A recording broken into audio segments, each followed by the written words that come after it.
Kampungnya Ma'ruf Amin, Tanara itu, saya kemarin ke sana, itu ditawar hanya 30.000 rupiah per meter. Sawah tambak, itu kampungnya Ma'ruf Amin. Bapak dan Ibu bisa bayangkan, sebangsa dan setanah air, kampung wakil presiden tidak bisa berteriak melawan oligarki. Tanggal 6 Agustus, ini saya bicara apa dibalik ini semua, ini baru saya membuka. 6 Agustus, saya ketemu seseorang yang saya tahu posisinya adalah penghubung politik antara oligarki dengan penguasa, dengan pengusaha yang mengendalikan kekuasaan dengan kekuasaan. Apa ceritanya ke saya?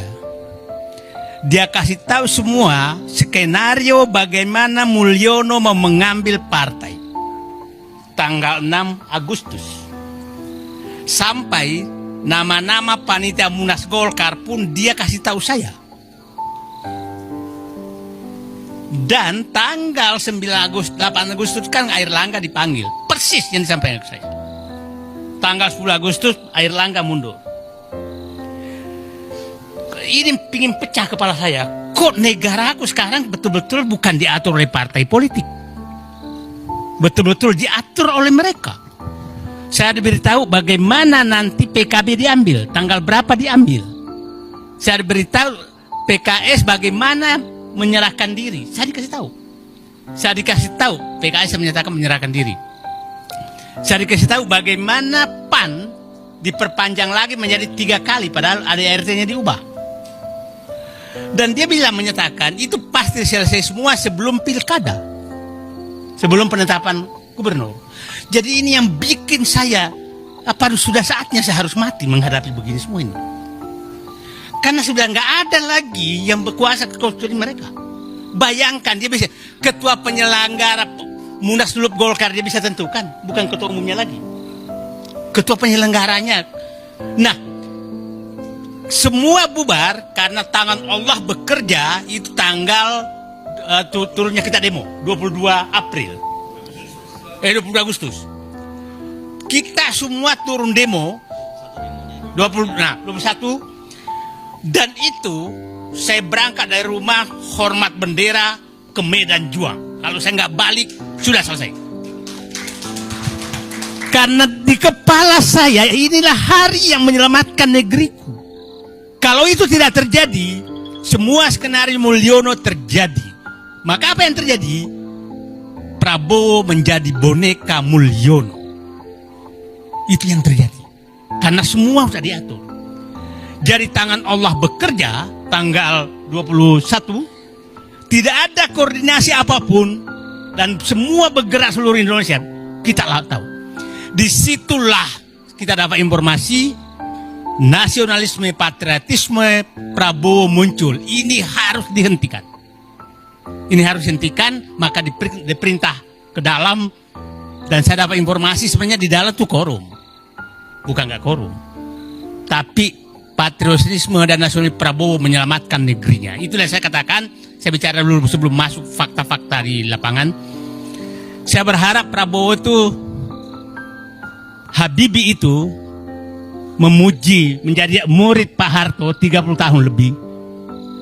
Tapi dia pada saat presiden menjadi Habibie yang lepas dari Pak Harto dan mengambil kebijakan yang berbeda dengan Pak Harto demi menyelamatkan bangsa dan negaranya. Saya berharap Prabowo kalau nggak bisa 100% Habibie ya 90% lah menjadi orang yang selamat datang. Oke. Saya sekarang masuk kepada praktek-praktek yang akan terjadi PIK 2 supaya kita punya gambaran. Saya ada 4-5 hal yang saya ingin jelaskan. PIK 2 itu apa sih? Yang kedua, aturan apa yang menyebabkan kezoliman dan ketidakadilan prakteknya di ini supaya kita ahli-ahli teori. Saya praktek saja fakta lapangannya seperti apa dan apa yang akan terjadi ke depan. Saya menyatakan PSN PIK 2 itu adalah praktek oligarki yang sangat nyata dan berlangsung sempurna apabila kita tidak ada yang turun. Saya turun ke bawah itu betul-betul hambatannya tidak ketulungan. Setiap orang yang saya foto dengan saya itu pasti berarti besoknya akan dipanggil oleh aparat. Ya. Jadi saya turun, kemarin saya turun lagi naik motor, saya ditelepon orang, Pak, saya minta Bapak jangan turun, Bapak lagi diincar. Udah kayak begitu sekarang. Jadi itu wilayah preman di 9 kecamatan.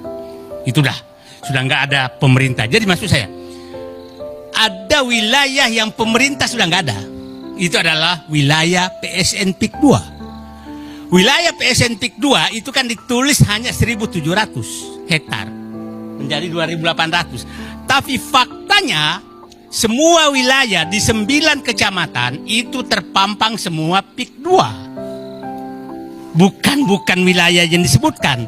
Nah, 9 kecamatan tuh mulai dari Kosambi, Teluk Naga, Paku Haji, Mauk, Sukajadi, Kemiri, Kronjo, Mekar Baru, itu 8 kecamatan adalah Kabupaten Tangerang. Tambah kampungnya Ma'ruf Amin, itu Tanara, itu masuk, tapi Ma'ruf Amin pun diam. Coba bayangkan seorang wakil presiden kampungnya mau digusur rakyatnya, dia diam. Berarti siapa yang di atasnya? Kan clear sekali itu. Kampungnya Ma'ruf Amin, Tanara itu, saya kemarin ke sana, itu ditawar hanya Rp30.000 per meter. Sawah tambak, itu kampungnya Ma'ruf Amin. Bapak dan Ibu bisa bayangkan, sebangsa dan setanah air, kampung wakil presiden tidak bisa berteriak melawan oligarki. Itu praktik. Jadi, nah, orang boleh menyatakan ada pengacara besar, misalkan saya Didu bohong, saya punya rekamannya semua itu. Jadi jangan menganggap saya bohong. Ada menyatakan bahwa itu transaksi. Saya punya rekamannya, orang ini transaksi di kantor pengembang, bukan di lapangan. Notaris-notaris mereka sekarang ada di kampung-kampung mutar-mutar. Ya, notaris diturunkan ke kampung-kampung dengan menawar tanah. Tanah sekarang di Kronjo itu Rp52.000, Rp2.000 untuk ke desa, Rp10.000 untuk maklar. 40. Bapak makan es krim di PIK 2 Rp100.000. Sekali makan es krim 2 meter tanah. Kurang zalim apa kita? Menangis saya. Itu fakta. Inilah praktek oligarki yang paling sempurna dan tertutup. Tertutup. Yang menariknya, karena saya membela rakyatnya, Ketua Abdesi melaporkan saya. Melaporkan saya ke polisi. Ini negara apa? Aparat melaporkan rakyat yang membela rakyatnya. Ini negara